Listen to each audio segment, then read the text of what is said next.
پاکستانی اداکارہ نے بال کٹوا کر سب کو حیران کر ڈالا۔ پاکستان کی معروف ماڈل ایمان سلیمان آئے دن خبروں کی زینت بنتی رہتی ہیں۔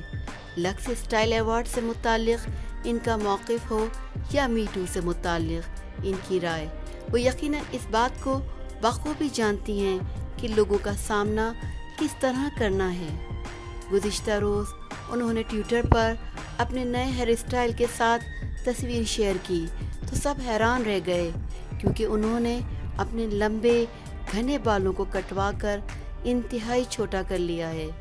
انہوں نے تصویر شیئر کرتے ہوئے بتایا کہ یہ تصویر میرے فیورٹ فوٹوگرافر عمر ندیم نے لی ہے، ویئرنگ زہرا رحمان کی ہے، جبکہ میک اپ ایان خان نے کیا ہے۔ جہاں کئی صارفین ان کے نئے لک اور بہادری کو خوب پسند کر رہے ہیں، وہیں کچھ لوگ ان کا مذاق بھی بنا رہے ہیں۔ اس کے علاوہ متعدد صارفین یہ سوال کرتے بھی نظر آئے کہ یہ آپ نے کیا کیا،